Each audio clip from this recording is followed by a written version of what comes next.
नमस्कार विद्यार्थी मित्रांनो, स्पेक्ट्रम अकॅडमीच्या ऑनलाईन प्लॅटफॉर्मवर आपल्या सर्वांचे स्वागत आहे।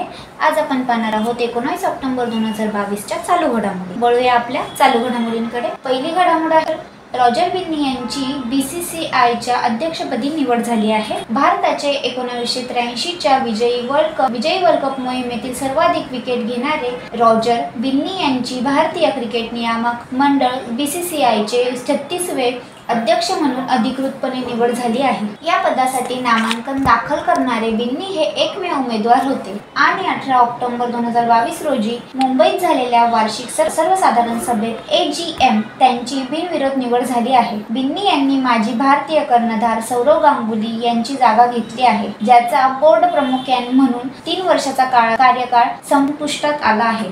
गांगुली आता क्रिकेट असोसिएशन ऑफ बंगालच्या सर्वोच्च पदासाठी स्पर्धेत सहभागी होणार आहेत। जय शहा यांची सचिवपदी, आशिष शेलार यांची खजिनदारपदी, राजीव शुक्ला यांची उपाध्यक्षपदी तर देवजीत सेकिया यांची सहसचिवपदी निवड करण्यात आली आहे। सुरेश पटेल पुढील महिन्यात 70 वर्षाचे होणार असल्याने बाहेर जाणारे कोषाध्यक्ष अरुण धुमल यांची IPLचे नवे अध्यक्ष म्हणून निवड करण्यात आली आहे। वळूया पुढील घडामोडीकडे। शेहान करुणातिलका यांना बुकर पारितोषिक मिळाले आहे। शेहान करुणातिलका ह्या श्रीलंकन लेखकाने माली अल्मेडाचे 7 चंद्रसाठी बुकर पारितोषिक जिंकले। बुकर पुरस्कार हा जगातील सर्वात प्रतिष्ठित पुरस्कारांपैकी एक आहे।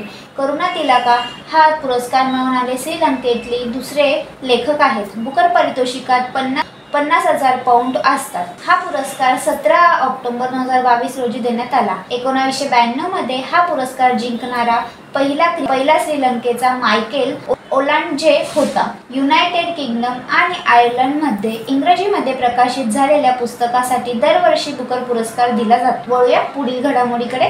पंतप्रधान मोदींनी वन नेशन वन फर्टिलायझर योजना सुरू केली आहे। पंतप्रधान नरेंद्र मोदी यांनी 17 ऑक्टोबर 2022 रोजी एक नवी योजना पंतप्रधान मंत्री भारत जन उर्वरक योजना वन नेशन वन खत लॉन्च केली। योजनेअंतर्गत कंपन्यांना सर्व अनुदानित खतांची एकाच ब्रँड भारत अंतर्गत विक्री करणे अनिवार्य आहे। एक राष्ट्र एक खत अंतर्गत शेतकऱ्यांना कमी खर्चात दर्जेदार पीक पोषक तत्वे मिळतील। शेती प्रक्रिया सुलभ करण्यासाठी नॅनो युरियाचा परिचय। नॅनो युरियाची एक बाटली 1 गोणी युरियाच्या जागी वापरली जाऊ शकते। ही योजना खतांची क्रॉस हालचाल रोखण्यासाठी आणि मालवाहतूक सबसिडी कमी करण्यासाठी सुरू करण्यात आली आहे। Urea, di ammonia phosphate, muriate of potash आणि NPK यासह सर्व अनुदानित मापटी पोषक द्रव्ये संपूर्ण देशात भारत या सिंगल ब्रँड अंतर्गत विकली जातील। आता वळूया आपण पुढील घडामोडीकडे।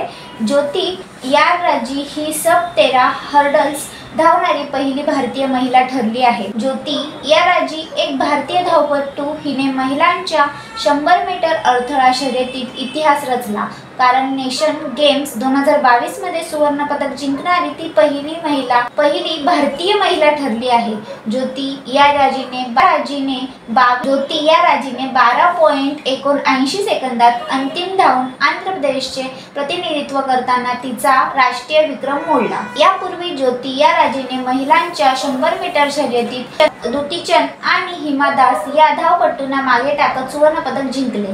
नॅशनल ओपन ॲथलेटिक्स चॅम्पियनशिप 2022 या मोसमातील शेवटची वरिष्ठ देशांतर्गत स्पर्धा आहे, जी बंगळुरूच्या कातेद्रा स्टेडियमवर आयोजित केली जात आहे। वळूया पुढील घडामोडीकडे। उल्फ क्रिस्टरसन यांची स्वीडनचे नवीन पंतप्रधान म्हणून अत्यंत उजव्या पाठिंब्याने निवड झाली आहे। स्वीडनचे संसदेने नरमपंथी नेते उल्फ क्रिस्टरसन यांची देशाचे नवे पंतप्रधान म्हणून निवड केली। रिक्सडॅगच्या एकूण 176 सदस्यांनी क्रिस्टरसन यांच्या बाजूने मतदान केले, तर 173 सदस्यांनी त्यांच्या विरोधात मतदान केले आहे।